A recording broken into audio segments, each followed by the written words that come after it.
Hi. I wasn't talking to you.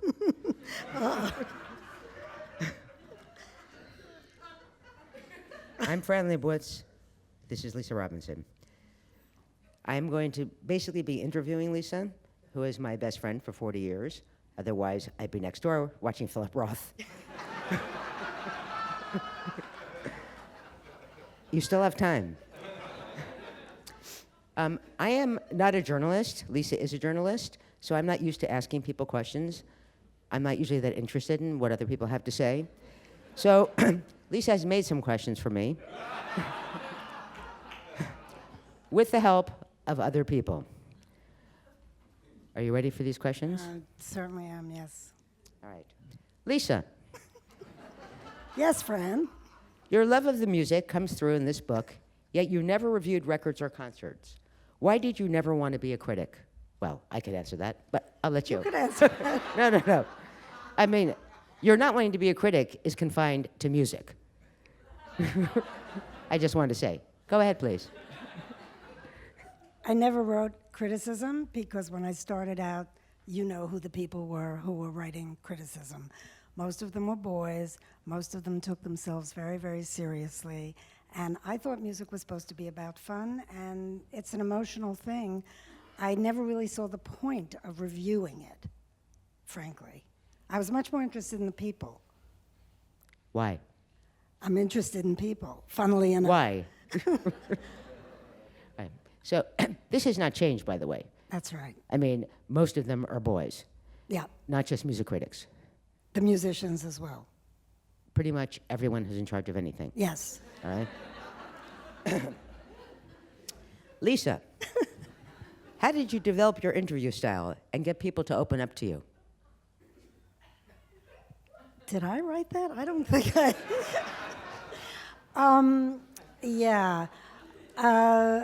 I wasn't intimidated by any of these musicians. You know, people are always asking me, weren't you nervous when you met Mick Jagger? No, I was not. The first thing I ever said to him, and this is in the book, which is titled There Goes Gravity, A Life in Rock and Roll. My first meeting with Mick was backstage at an Eric Clapton concert, and I told him his shoes looked really tacky. And I think he was so taken aback that somebody actually talked to him like that, that we just established that kind of a rapport, and I was always like that with people. I just talked to them the way I would talk to normal people. Do you think Mick Jagger's shoes have improved? No. Absolutely not. In fact, without going into great detail about his clothing choices in recent years, I've always had this argument with him. He looked much better off stage than he ever did on stage. And again, there are many descriptions in this book about his clothing: unnecessary scarves, extra belts, different ridiculous mixed patterns. You know, I mean, Giorgio St. Angelo costumes. What's a necessary scarf, Lisa? And a necessary scarf is what you wear to Protect against the cold. the cold. Yes, exactly. I see. Nice Lisa, cashmere ones, not printed, flowery, you know, one around your waist, one around your neck. what do you think of Keith's scarves? See, now that's a whole separate subject because Keith has many scarves that he covers lamps with in his hotel rooms. So that's a whole art direction thing. He comes into a hotel room and he covers all the lamps with scarves to sort of dim the lighting. It's kind of the way bandy school of art direction and lighting for those of you who may be old enough to remember that makeup artist. Those people are watching Philip Roth.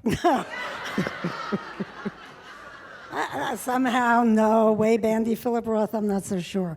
However, Keith is so, you know, that whole gypsy persona, it's fantastic. Keith can wear whatever he wants. Have you told him that? Yes. Lisa, what was your first big interview?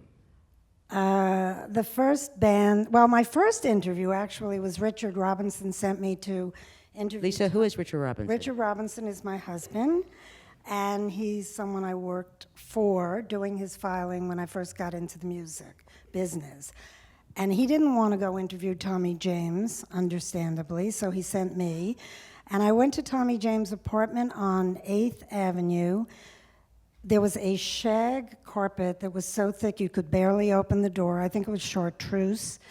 Tommy James of the Shondells. I'm sure the only people who remember Tommy James and the Shondells are also at Philip Roth. But he did these songs, Crystal Blue Persuasion and so forth. Moni Moni, right? I don't know, did he? Yes. Maybe? Oh. Which is what, that was a sign in Times Square, remember? No, That's where he got the idea. maybe, thank God. If you want to trace back the philosophy of Tommy James and the Shondells, Well, he was sweating profusely. I think he was on some sort of amphetamine, and he kept leaving the room. I don't remember anything else about that interview, but he was the first interview I ever did. The first big interview I ever did was with Led Zeppelin in New Orleans in 1973, and I wrote about it extensively in the book. and their carpet. No carpet. It was a rooftop of the Royal Orleans Hotel. Remember the Royal Yes, I Orleans do. Hotel? Right in the French Quarter. And Robert Plant was wearing a tiny little red sort of Speedo bathing suit situation. Jimmy Page was wearing a maroon velvet jacket, a silk shirt, and it was 83 degrees, which at that time seemed sweltering in New Orleans. Now it's spring. Yeah. Now it's year round. Yes. Is that the fault of Led Zeppelin? They've been blamed for a lot of things, but I don't think we can blame the weather on them now. Lisa, what are the biggest changes you've seen in the music world over the past 4 decades? Go.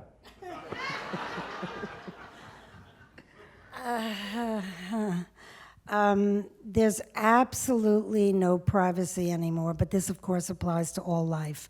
So there was no internet, no cell phones, no Instagram, Tumblr, Twitter. So when a band came to America, such as Led Zeppelin, and they sort of raped and pillaged their way through America, I don't mean literally raping, but, you know, it was a candy store for them. It was a very hedonistic life. Their wives were back in England. They had no idea what they were doing. You couldn't even make a transatlantic phone call without, it was a performance. Now, there's no divide like that. So that's a huge change. In the music world? Yeah, well, the whole world. But certainly with the The music question world, was, what are the biggest changes you've seen in the music world? that's the biggest change I've seen in the music Really? world. Not records? Oh, well, I mean, the way people get music now, yes, they can get it on their wristwatches, their phones. It doesn't mean the music has changed, but the way the technology has changed, of course. But, you know, the funny thing is it's going backwards because now vinyl is so groovy again. And so it started out with vinyl, then it went to 8-track, then it went to CDs, then it went to these MP3s and digital and downloading iTunes, and now it's back to vinyl again. And how many times have you seen platform shoes come and go? I don't know, but That's connected to music, don't you think? yeah, because I certainly wore them in the 70s. I love being taller, and I can't wear them now. Can If you're old enough to wear them the first time, you can't wear them the second, right? What music still sounds great to you that was recorded 40 years ago or more? Well, I still love the Stones' Exile on Main Street, which was blasted by reviewers when it came out, and now it's considered a masterpiece. I love that record. I love a lot of Led Zeppelin, especially some of the underrated stuff, the grunge, Trampled Underfoot. I love Frank Sinatra. You and I were sitting in a recording studio at Capitol Records a few years ago with John Bryan while he was remastering. Actually, he was taking the gunk off, is the way he put it. And we heard Sinatra's vocals. That was recorded in the 1950s. That sounds amazing. So there's a lot. All the blues guys, Muddy Waters, Howlin' Wolf. Still sounds great. Because it's great. Because it's great. That's the thing. I mean, anything that's great, or it was great then, it still sounds great now. I still love the New York Dolls' first record. I mean, you probably don't listen to it that often, but you Probably. you love them. And if I played it now, and if I played Personality Crisis, you would like it. Looking for a Kiss, I would like it. Funky but Chic. Are you going to play it now? No. I discovered the New York Dolls. How? by accident. Tell me about it, Fran. You know, I don't remember how, but I know I got them their first gig because I drove them to it. In what vehicle? In a rented van. Who paid for the van? Not me. They Perhaps paid? no one. I was just going to say, where was this? Where was the gig? It was in Where was the gig? Princeton, New Jersey. At the college or? No. In a house of some rich guy. I can't remember how this came about, but I met him somewhere. I told him about the dolls. He said he was having a big party. I told him about the dolls. I told him, great, you got this great gig. We drove there. We rented the van. There was a car rental place on East 14th Street. That's how cheap real estate was. You could buy all of 14th Street for about $25 at the time. Not that we had $25. And I did. I drove them to the gig. And they played the gig, and the guy gave them a check that bounced. Did you get paid for driving them or getting them the gig? I'm certain I did not. I'm positive I did not. I can't even imagine. How did you get together with them to get them the You gig? mean, how did I know them? Yeah, I met David at Max's. That's how I knew them. Okay. You know, and that is it. Would you like to ask me more questions about my career in music? No, but we could talk about the dolls, I mean, all night, because you know how great they were. The dolls were great. Great. David Johansen was the greatest rock performer I've ever seen, ever. I agree with that, and nobody believes me because I believe you. yeah, well, but you didn't see all the other people that I've seen because you didn't have any interest in them. Well, you have seen Mick Jagger. Many times. Yeah, and we still think David Johansen was Much the greatest. better. Yeah. I mean, And shoe-wise, much shoe-wise and scarf-wise, yeah. No, David was just incredibly witty. He brought the whole sensibility of the Max's back room when it was the Max's back room to the Mercer Arts Oscar Wilde room where the band played every night. And I just remember there was no stage. They played right on the same floor that we were all standing around, I think. Do you remember? Some people were still standing, some people were not. Yeah. But I remember taking an English journalist there, Richard Williams, who was the editor of The Melody Maker, and he just looked at them and they did one number, you know, with all the drag and the makeup and the whole thing, and he just said, they don't do anything wrong, do they? And they still were just the greatest. Too bad they fell apart and many of them died and drugs took over, but great, great band. What was the last concert you paid to go to? What was the first concert you paid to go to? Well, Have I you ever went. paid to go to a concert? Yeah. I paid to go to a lot of concerts before I met Richard. And when I started working with Richard Robinson, doing his filing, Do you call him Richard Robinson at home? No.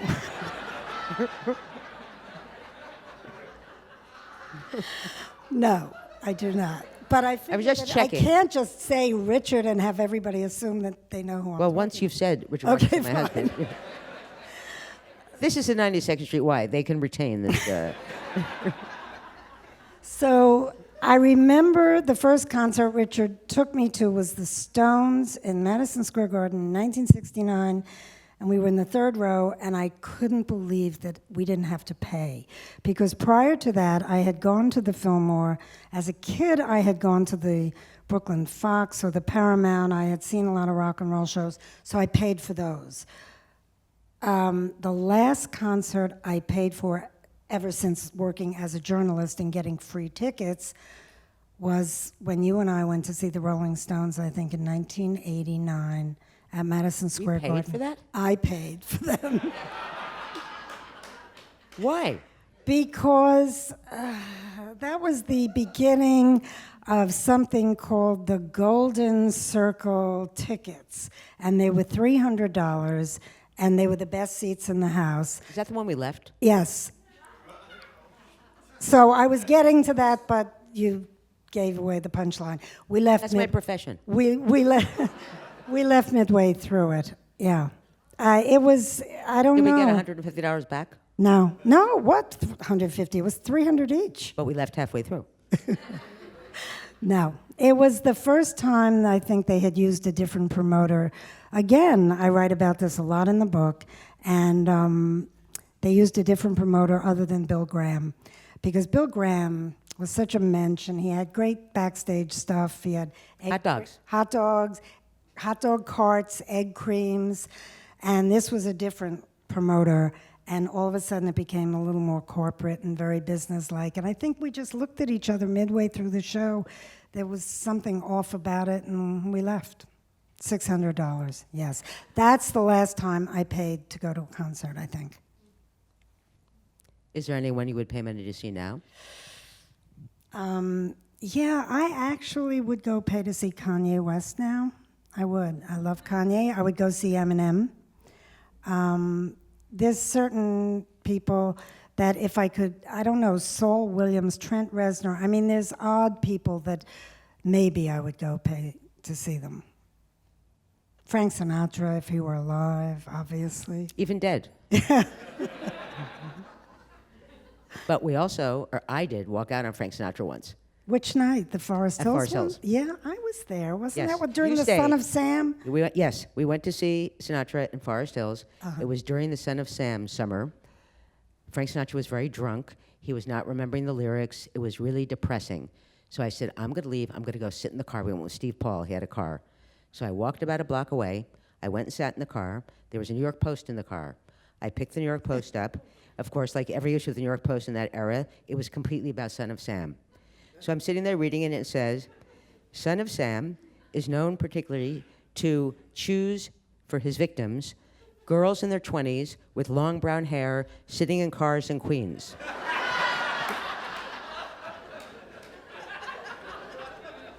A bolt of electricity went through me.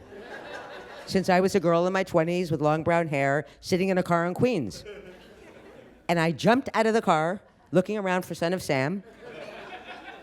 Of course, we did not know what he looked like, so he could have been anyone in Queens. Raced back to the Forest Hill Stadium, where they wouldn't let me in. And I was like sobbing. I had my ticket. I said, you don't understand, Son of Sam, he could be anywhere around here. Finally, they let me back in. And then not that long afterward, they caught Son of Sam. And we went to see Sinatra again. Yes, Didn't well, we? we forgave Frank Sinatra. Yeah, we did. He had an off night. It's We like... saw a couple of off nights, I think. Didn't we see an off night once at Radio City, was it? Or Madison Square Garden? I can't remember. I don't know. We saw him numerous times. That's the only night I ever left. Yeah. In order to get murdered by Son of Sam. You are a true New Yorker. Who wrote this? What is a true New Yorker? Well, You're a native New Yorker, which is that's unusual. the difference. Yeah, I was born here. So I still, I remember Rumpelmeyers. I mean, I remember things that don't exist anymore, even things from last year that don't exist anymore. A true New Yorker, I don't know. You once said to me, I'm an Upper West Side New York Jew. A rent-stabilized apartment is my birthright. That's right.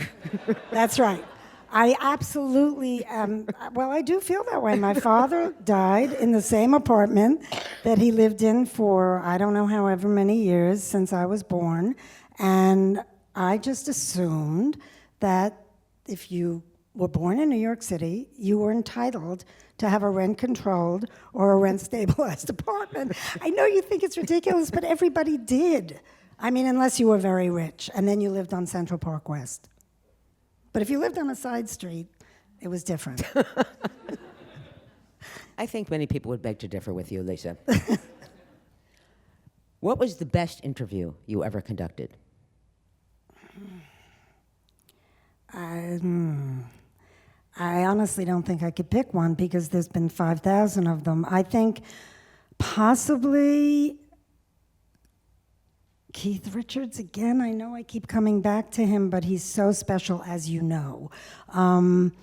When Keith really kind of sobered up, or when he wasn't really stoned at the end of the 70s, and I got to talk to him at length many, many times, he was just brilliant, funny, smart, lucid, clever, honest. The thing about Keith was he just was honest.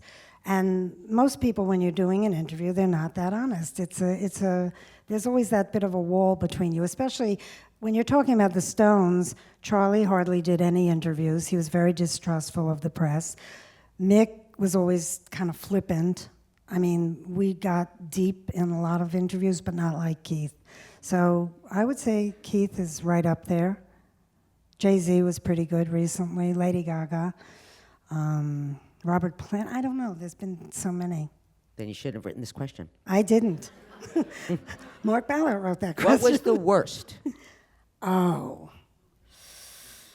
Well, Madonna. And it was 2 hours. Which was the worst hour? I'm sorry. Which was the worst hour? It was just The second, obviously. It was just boilerplate. You know, it was just boring. It was just dull. It was boring. She doesn't give much in general. And She gives what she has to give. I know, which is not much in general. I was not a fan, but we had a mutual friend at the time, and he said, "You've got to interview her." And she said, "I'm going to take over the world."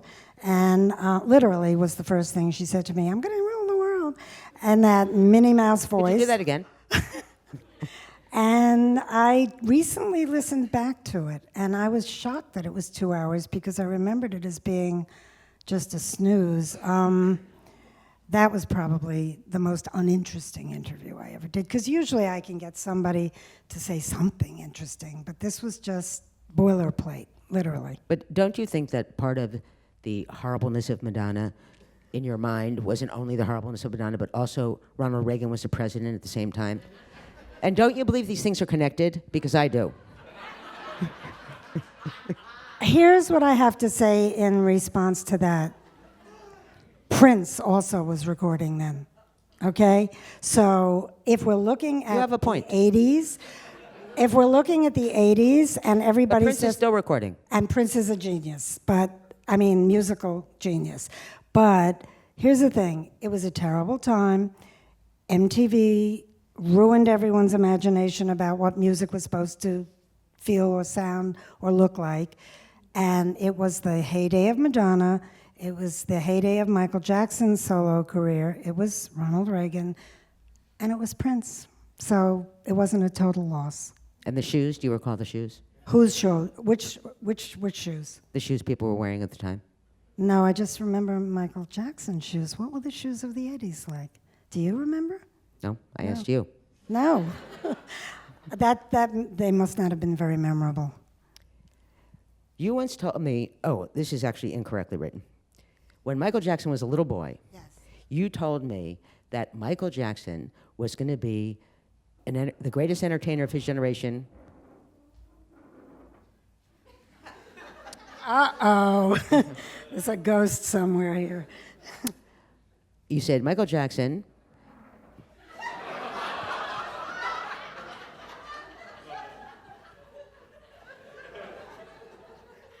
He. Is there anyone else you'd rather bring back than Michael Jackson? Because I personally, Abraham Lincoln, we need him more than Michael Jackson. When Michael Jackson was a little boy, you told me, Michael Jackson is going to be the greatest entertainer of his generation. He's going to last, you know, because he was a little kid at the time. He's going to be like Frank Sinatra. That's what you said. Which he, in a way, was or would have been. Yeah. Okay. How did you know this? This is really weird because I met him at his house in Encino when he was 10 years old. And actually, he was 12 years old. But he was told lying about his age? No, Berry Gordy wanted him to lie about his age and say he was younger because they thought that would be cuter. So he was 12 is getting on. I think he was 12, but they told me he was 10. Anyway, I spent the afternoon Which means he was 15 when he was bar mitzvahed. You do know that he had a spiritual advisor who was a rabbi at the end of towards the end of his life. Yeah, toward the end of his Shmuley life. Botik or whatever, yeah. I think also Madonna's spiritual advisor.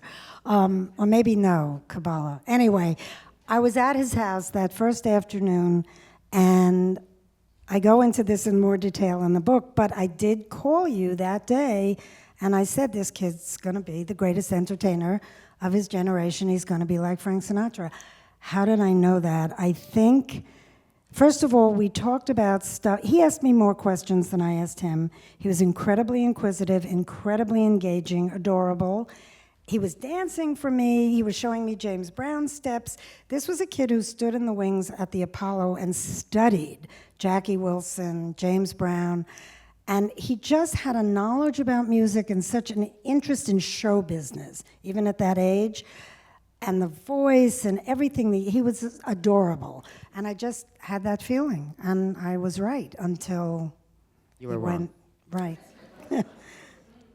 If you had to pick your favorite band, which of course you don't, people always ask questions like that. If you had to, under what circumstances would this be true? If the Nazis came and said, you know, like, if you had to, you have to pick your favorite band, If and the then we'll let Nazis- you go. If the Nazis came, I don't think we'd be talking about our favorite bands. This is a good venue to Could talk you about pick one? Nazis. Past, present, of all time, the New York Dolls would New be York right up there. Yep, Rolling Stones, maybe television. New York Dolls, probably. The early New York Dolls. There really wasn't a late New York Dolls. No, well, they've actually Or reunited. a middle period New York. They've reunited and they're out performing again, but it's certainly not. But they're the all same. dead, so they can't. Well, do it. except David. Except for David's David. still alive. Yeah. That's just the New York Doll. Yeah. Why did you call your book "There Goes Gravity"? Well, picking a title was a nightmare, and as you know, because you went through it with me, and I couldn't come up with anything that I liked. Everything, like song titles, all night long. I wasn't going to name my book after a Lionel Richie song. After Midnight, I wasn't going to name my book after an Eric Clapton song. Lush Life had been taken. All Tomorrow's Parties was the name of a festival. The song remains the same. Everybody would have thought it was just Led Zeppelin. So we had lists and lists of possible titles. And I was told by my publisher that I had to give them a title by 5 o'clock for the catalog, something that I didn't know that they still did. You know, catalogs to give to salesmen to bring to bookstores. What bookstore? Yeah, exactly. So I was told I had to have a title for the catalog, and Richard had always liked that line. Is that Richard Robinson? Richard had always liked the line, "There Goes Gravity," which was in Eminem's Oscar-winning song, "Lose Yourself." And I started reading you a list of titles on the phone, and when I got to "There Goes Gravity," you said, "Wait a minute, stop, what's that?" And I told you what it was, and you said, "Oh, I like that." And so that's Yeah, that was why I- after months and months of trying to think of titles. torture. Yes. It's really hard to think of titles, and as I kept telling you, it's not that important. It only is important in retrospect. You know, that's true. I mean, the best book title probably ever is Breakfast at Tiffany's. It's not the best book ever, right? Can you imagine that you'd be allowed to call a book Moby Dick? Still, a better book than Breakfast at Tiffany. Yeah, but There not Goes a Gravity, better a wonderful title and a wonderful book. Do you have any journalism idols? Who wrote that? What would a journalism idol be? I guess somebody that I admired as a journalist, but the thing is, I didn't want to be a journalist. I didn't plan on being a journalist. It wasn't like I lusted after a journalism career. I fell into it thanks to Richard, and things just happened. As you know, during the 70s, it was a time when things could just happen. And again, to quote Keith Richards, the whole career was a lucky accident. Richard turned a column over to me, and I didn't think I could write it, and he said, "You can talk, so you can write." And I certainly could talk. Not always true. Yeah, but that's what he said, and then I started writing these columns. I used to read people, growing up in this Upper West Side sort of liberal household, I read Pete Hamill and Max Lerner and, you know, all those kind of more left-wing writers, but they weren't idols, no. No, I don't have any journalism idols. You are a basketball fanatic. I am. You are disgusted by that, I know. I'm not disgusted, I'm just bored. What's the connection between music and basketball? Well, first of all, hip hop, without question. Second of all, basketball is a rhythm game, and all music, the main thing about whether it's rock and roll or hip hop or jazz or rhythm is really important. And basketball is just beautiful to watch. And it's like, to me, it's music in motion. That's just how I see it.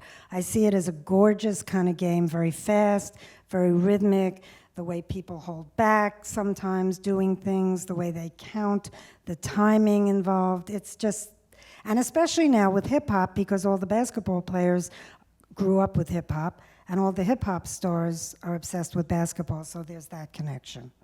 And you feel a connection with these people yourself? I do, because I love... Do they have rent control departments on the Upper West Side? No, but I love hip hop. I really do. I mean, I came to it late. I do admit that. And when I got into it, I mean, some of the... Eminem is an incredible lyricist. He's really, really talented and has unbelievable skills. And I love Kanye's latest record, and I listen to this all the time. I find it very inspiring. I really do. As I do with basketball. Do you ever believe what you read in the papers? No. I don't blame you. We are now going to take questions from the audience. We will answer them in an amusing fashion. Or at least I will. You don't have to ask them in an amusing fashion. Just raise your hand. We will call upon you. Yes? Do you attend Coachella and all these No. music events? No, I have not. The question, because people can Oh, hear it. I'm sorry. The question was, do I attend Coachella, which is a festival in the desert? No, I don't go to the desert. No, unless actually, here's the thing, and I know this may sound a little spoiled, but unless I'm writing about something now, I feel I've put in 4 decades. I don't really have to go cover this stuff unless I really want to.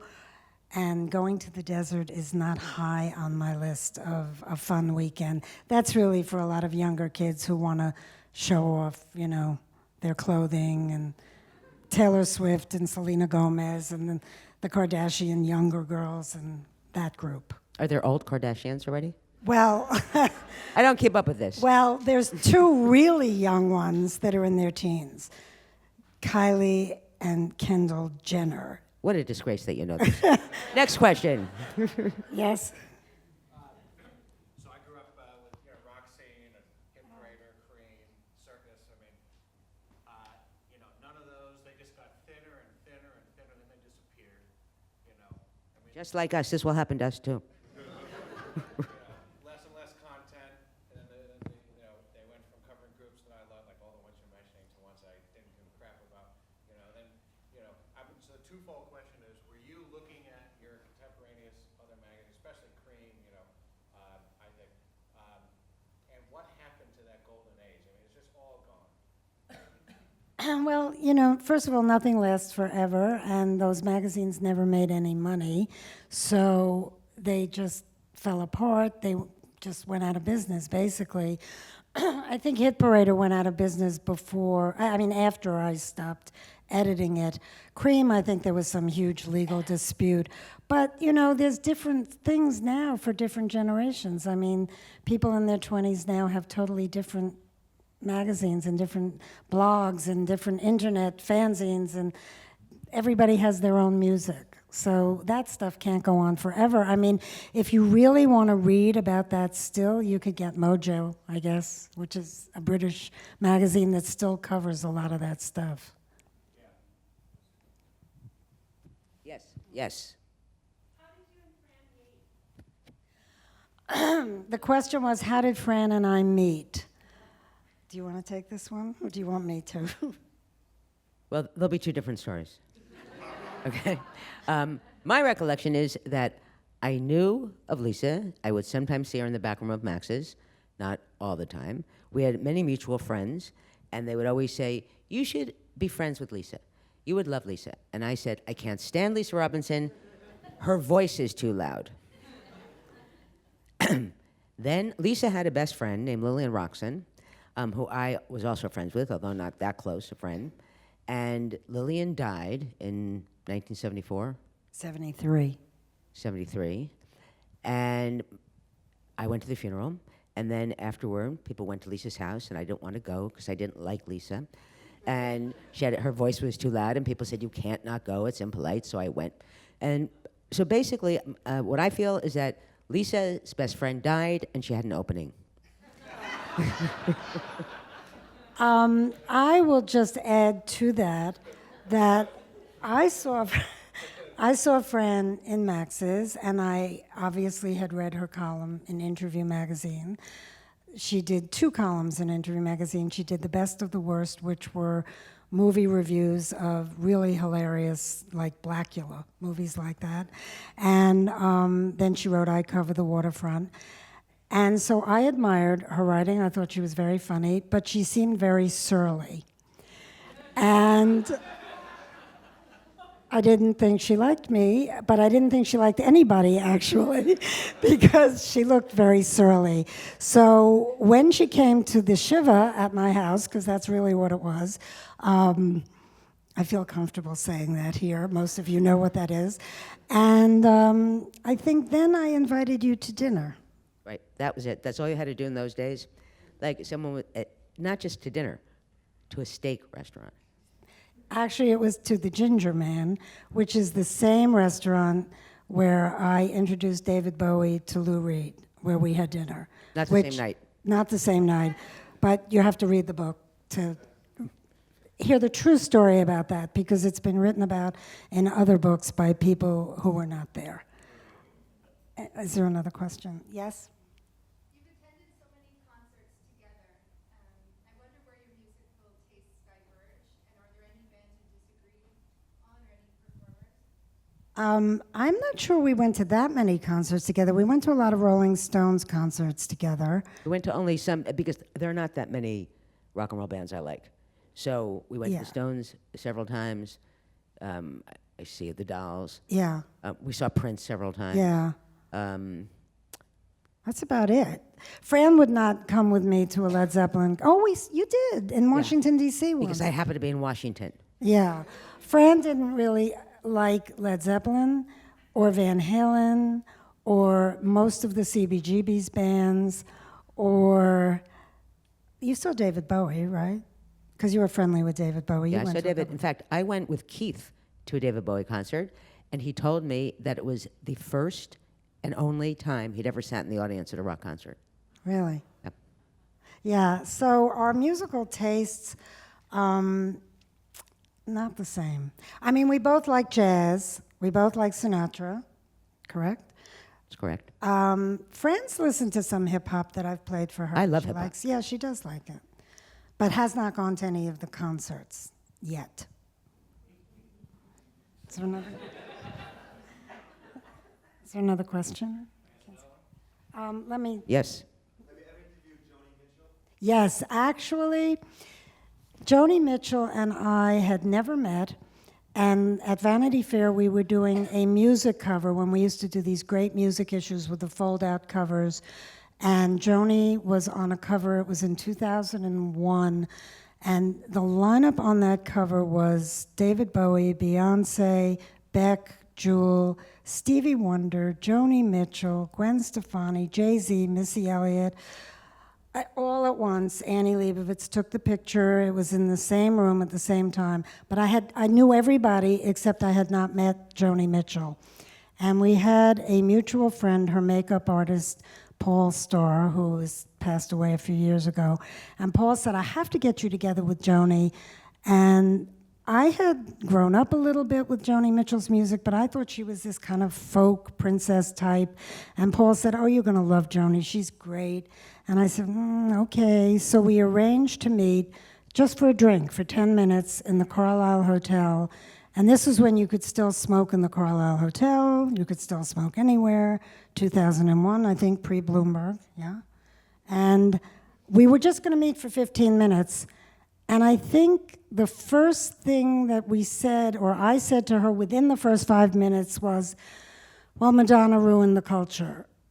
And 3 hours later, after she agreed with me about that statement, and 3 bottles of wine and 3 packs of cigarettes, Joni Mitchell and I were still talking. And I recently interviewed her again for a piece for Vanity Fair about Laurel Canyon. So yes, I have spent a few times with Joni Mitchell, and then Annie photographed her again for a Vanity Fair portfolio. And Joni's she was so the opposite of what I thought she was. She's tough, she's outspoken, she's just funny, and just completely whatever she feels like saying, she says. She's great. And we agreed about everything, so that was good. That's always people's definition of really intelligent. Yes. I'm curious. I keep trying to give Kanye a chance, and I'm just very curious why. You seem to be so quite impressed with him. Well, first of all, I know him really well, and I've spent a lot of time with him, and he's a sweetheart. And he's one of the more, I think, misunderstood, misquoted people, partially because sometimes he gets totally carried away, passionate, and he puts his foot in his mouth a lot, and people don't really know exactly what it is he's saying.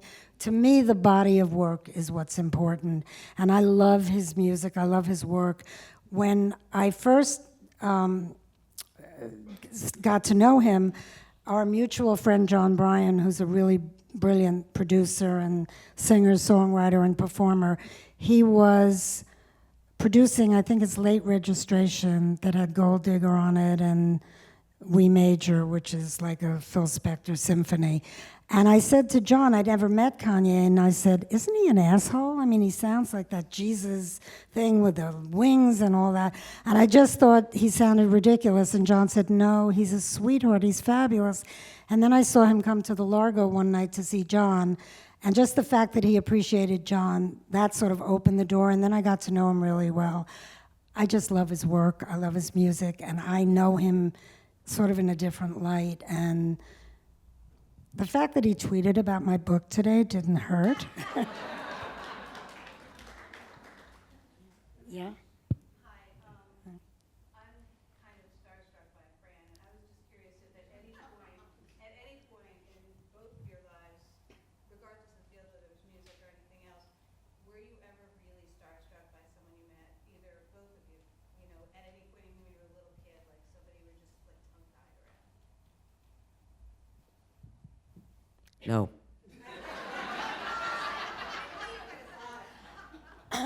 I have never been tongue-tied around anybody, and I was not intimidated. Everybody always asks me this, you know, were you intimidated when you met these rock stars?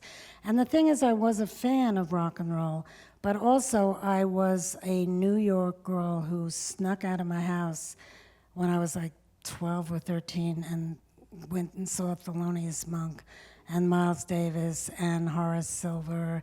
And so after seeing those kind of jazz musicians, I mean, I didn't know them, and I don't know how I got into those clubs. I must have looked ridiculous, but I got in. And so when I met the rock and roll musicians, yeah, I love the music, but as people, I felt like we were all in this together. I was never intimidated. I mean, I was backstage once with Frank Sinatra. I was a little, you know, it was Frank Sinatra, but not starstruck, not intimidated. No, not really. You're welcome. Yes. Yes. No. Her. Have you ever interviewed Jerry Garcia? I did interview Jerry Garcia actually once backstage at the Fillmore East when there was a group of East Village, I don't know what they were. Do you remember? They were called the Motherfuckers. And they were, no, seriously, they were having like some protest. There was some crazy, must have been 1970. And again, I had just married Richard. Not David Peel. I'm sorry? David no, Peel. no. David Peel was Having Marijuana. Yeah. That was David Peel and the Lower East Side was the name of that band. The motherfuckers must have preceded him. The Motherfuckers were a political group that were very angry that Bill Graham was running a commercial enterprise, I think, in the East Village.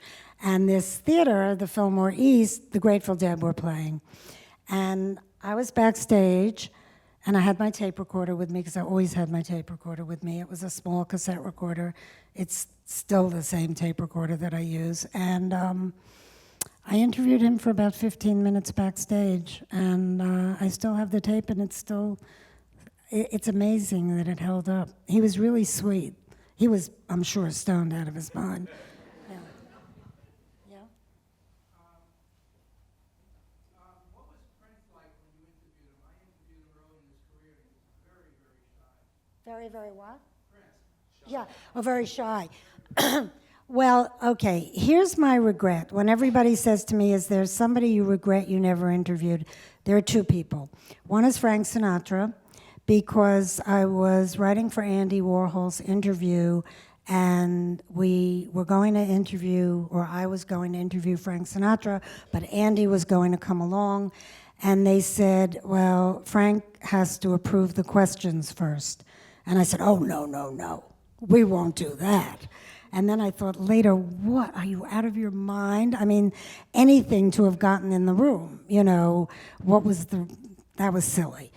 Prince would never sit down and do a real interview with me because he wouldn't let me record him. He still won't let anybody record him. Actually, I think we did a phone interview very, very early in his career during the Dirty Mind period. But I've been around Prince a few times. I've told him how I think he's an incredibly great, underrated guitar player. He said, why don't you write that? I said, well, why don't you sit down and we'll do an interview? And he goes, well, you give me the cover of Vanity Fair and we'll do an interview. And I didn't make those decisions, so he didn't get the cover of Vanity Fair. But there was one of the music issues when he said he would do it if he and Annie DeFranco, who also had an independent record company, and at that time Prince was doing the Slave thing with Warner Brothers. And he said if he and Annie DeFranco could be on the cover, not in chains, and everyone else, including Joni Mitchell, Stevie Wonder, Keith Richards, David Bowie, whoever, they would be wearing chains. Fran and I went to Prince's house for a party, actually. You remember that, right? In LA. In LA, yeah. And Twice. yeah, and Different houses. yeah, but a swimming pool, Not rent controlled. a swimming pool, and the front of the house with the symbol like on it. And he came downstairs. I think it was what was her name? One of his rhythm section. It just completely escaped my memory. But she said, "Well, he's going to make his Norma Desmond entrance at around 3 in the morning. For those of you who may not know that reference, that's a movie, Sunset Boulevard. Gloria Swanson played an aging, fading movie star named Norma Desmond. And he did. He came down around 3 in the morning and played until like 6, right? Did we leave? Did we stay? I don't remember. I was on Letterman with him once. That's right. And he called me at 3 o'clock in the morning to tell me afterward. No, in the green room, and he had a lot of people with him, including a chef. Because you might need a 5-course meal at 5 o'clock in the afternoon, you never know. And there were a lot of people in there, and there was no room for anyone else. And so I felt that I deserved to be able to sit down in the green room. So I went in, and there was a giant bodyguard, and I said, excuse me, do you mind if I sit down? And so they let me sit down. And then he was during the Slave thing. He came on with that Slave thing. And then at 3 o'clock in the morning, he called to say he was playing in some club. Did I want to come? But turned out I didn't. And I love Prince, but not that much. Yeah, but to answer what you said about him being shy, I do think he's shy. I do.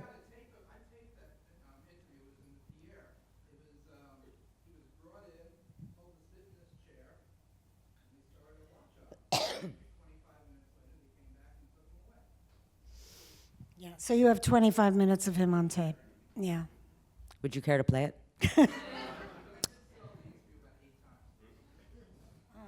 Maybe that's why he won't let any of us record him anymore. Yeah. Yes. Yes. Yes. I don't know your name, otherwise I would say like, In the yes, aisle. Jane. No, her. You. I'm sorry, I didn't hear you. Are there any artists you're very intrigued by that you would like to interview now? Prince. I'm serious, and we actually have been negotiating about it because he still won't let anyone record him. Now, I feel if I got there and I got in the room and I had a conversation with him and I were to say to him, listen, you want to be quoted accurately, don't you? Let's just turn this on. You can turn on a tape recorder also, and you can keep the tape, that maybe it would happen. But then again, he's still insisting on a cover of Vanity Fair. So I don't know if that's Maybe he should happen. marry Kim Kardashian and then he'd get on the cover of Vogue. Yes. Did I interview any Beatles? Well, if you get the book and you read it, there is a very lengthy chapter about my interviews with John Lennon. I interviewed John Lennon many, many times, starting in 1973, and then between 1975 and up until actually about a month or so before he was murdered. I interviewed John extensively. I interviewed George at great length. That's also in that chapter. I interviewed Ringo, who's a lot of fun. I interviewed Paul once, briefly, and that was enough for me. He was not my favorite. John was my favorite. Yeah.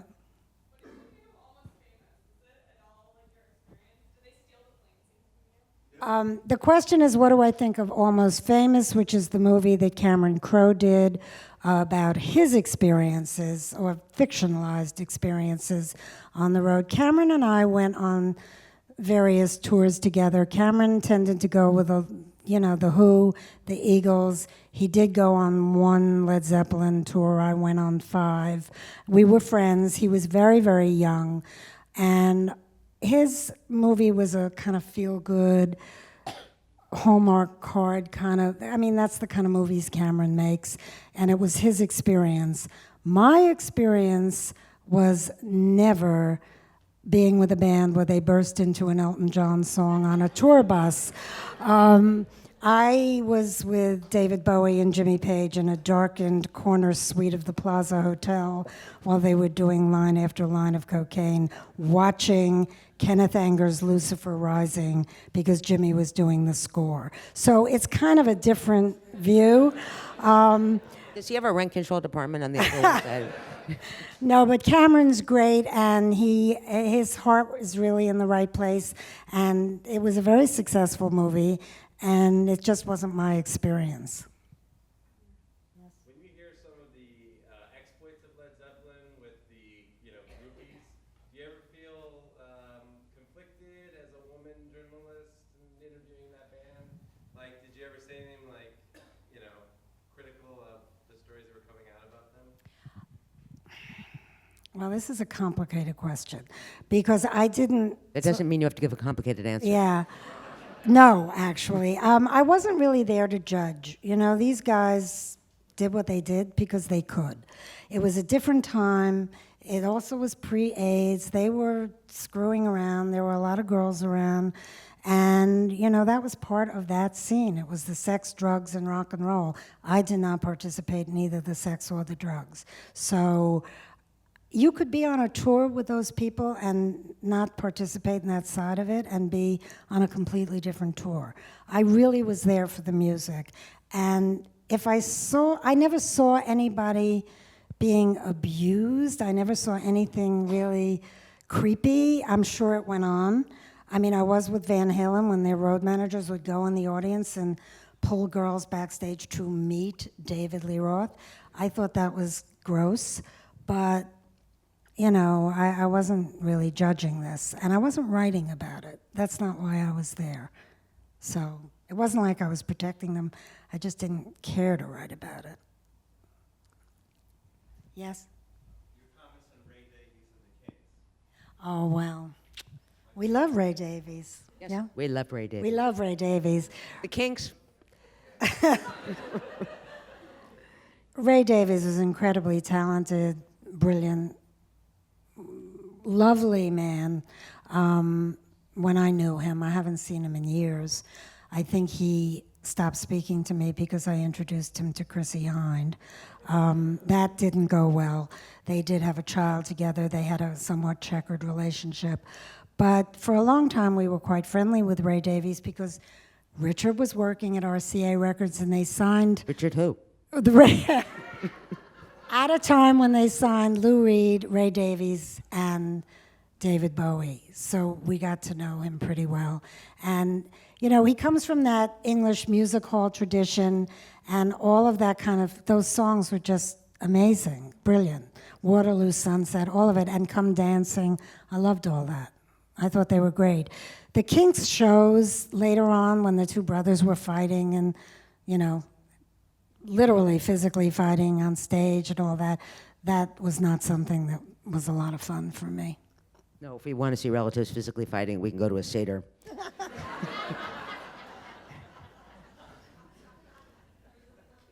Yes.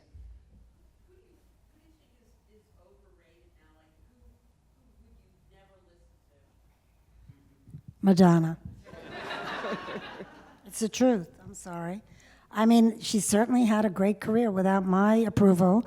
So it didn't, my distaste or my disinterest or anything for her has not hurt her, but I wouldn't listen to it at all. I wouldn't go see her. I think she's overrated. I think she's untalented, actually.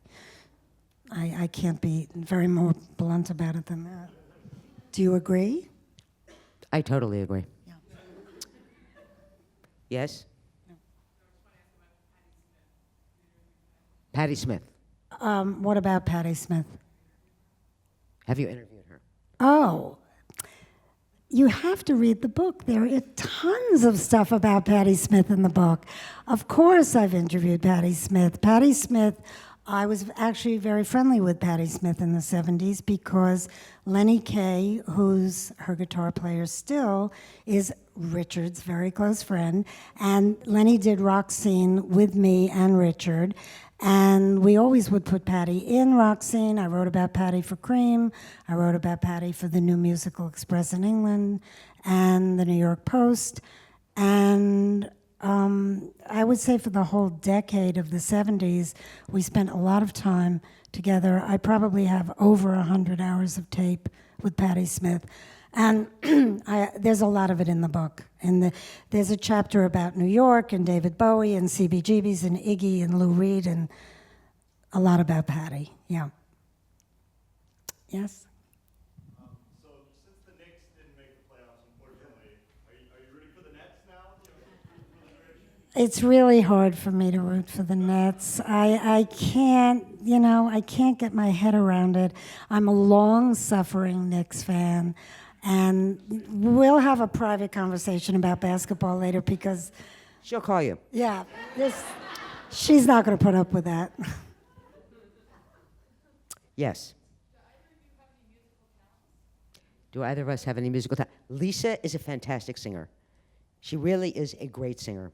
A great singer. I have no musical talent. None. Like, zero. Okay? Less than zero. But I have great rhythm. Actually, I'm a great dancer. excuse me, Fran, was it Keith or was it Steve Jordan? Who got you that drum kit? Keith got you Keith that drum Richards, kit. sent me a drum kit for my birthday one year. The doorman called and said, there's some packages here. I said, I'll get them on my way out. Don't call me every pack. Well, there are a lot of them. They're kind of big. Can you put them in the elevator? No, I can't put them in the elevator. Anyway, it turned out to be an entire drum kit because I've always wanted to be a drummer. And it was an entire drum kit from Keith for Christmas. And it came with lessons from Steve Jordan. Did I learn to be a great drummer? It turns out I did not. I don't remember why. I think I took one lesson from Steve, and then we both got distracted by our actual lives. Then eventually, I sent this drum kit to a kid who used to be my godson. godsons are much better than sons because you can get rid of them. You know, if you have a godson who's not really up to par, he's not your godson anymore. So while I was still hoping he would continue to be my godson, and he became a youthful drug addict, I sent him this wonderful drum kit from Keith Richards, a pretty good gift, in the hopes that he would find this more interesting than heroin. Even though Keith hadn't found it more interesting than heroin. So I don't remember what your question was, but there's your answer. Musical talent. Thank you very much. Good night.